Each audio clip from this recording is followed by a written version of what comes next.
আজি মই বৰা চাউলেৰে এটা জলপান অসমীয়া জলপান প্ৰস্তুত কৰিবলৈ লৈছোঁ। এই জলপানটো কেনেদৰে বনায় মই আপোনালোকক দেখুৱাম, আপোনালোকে চাই যাব। অতি সহজ পদ্ধতিৰে বৰা চাউলৰ জলপানটো বনাব পাৰি। প্ৰথমতে মই এই চাউলখিনি কালি ৰাতি তিয়াই থৈছিলোঁ আৰু ভালদৰে ধুই লৈছিলোঁ, ধুই পেলাই তিয়াইছিলোঁ। তাৰপাছত এয়া টুকি থলোঁ, টুকাৰ পাছত এয়া এটা এটা হৈছে, দেখিছে নহয়। এতিয়া মই এটা চচত এয়া পানী গৰম কৰি লৈছোঁ আৰু এটা কুকাৰ পাতি লৈছোঁ। এতিয়া কুকাৰটো মই অকণমান গৰম হ'বলৈ দিছোঁ। ইতিমধ্যে কুকাৰটো গৰম হৈছে। এতিয়া ইয়াত মই এনেকৈ বাটাৰ দি দিছোঁ, বাটাৰখিনি গলিব দিছোঁ।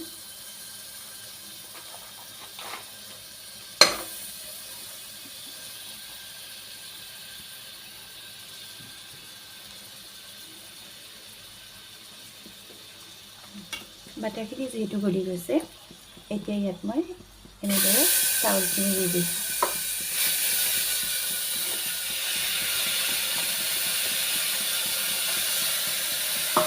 এতিয়া চাউলকেইটা মই এনেদৰে অলপ সময় লৰাই দিছোঁ। অকণমান ৰঙচুৱা হোৱালৈকে এনেকৈ ভাজি থাকিব।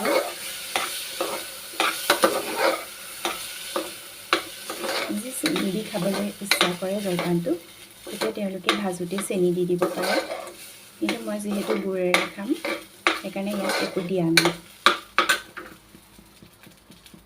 এতিয়া দুটা তেজপাত দি দিছোঁ গোন্ধটো ভাল আহিবৰ কাৰণে।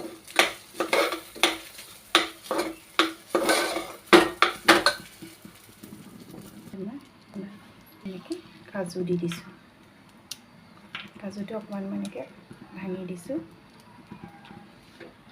এতিয়া আকৌ এনেদৰে লৰাইছোঁ, লৰাই পেলাই এতিয়া পানী দিওঁ।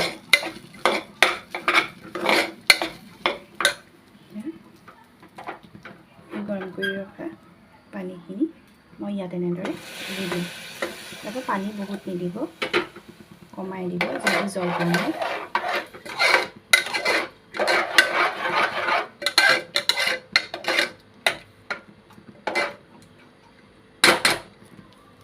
তাৰপাছত এনেদৰে প্ৰেছাৰৰ ঢাকনিখন লগাই দিব আৰু এটা চিটি আহিবলৈ দিব।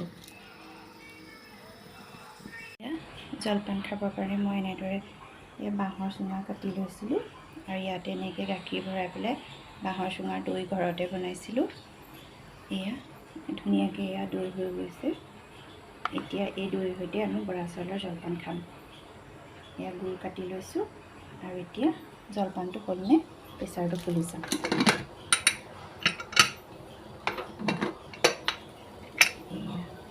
জলপান হৈ গ'ল, জলপানটো হৈ গৈছে।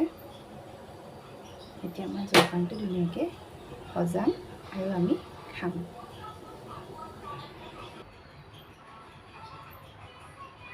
এতিয়া এই বাঁহৰ চুঙাৰ দৈখিনি মই এটা পাতিত উলিয়াই লৈছোঁ।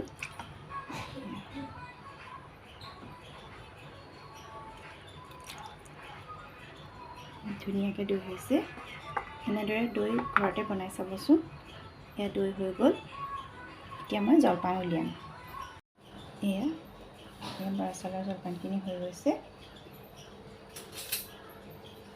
ইয়াতে মই এখন চামুচ দি দিছোঁ।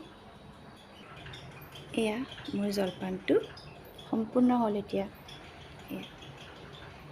এনেদৰে আপোনালোকেও বৰা চাউলেৰে জলপানটো এনেদৰে বনাই খাই চাবচোন আৰু খাই কেনেকুৱা পালে মোক জনাব।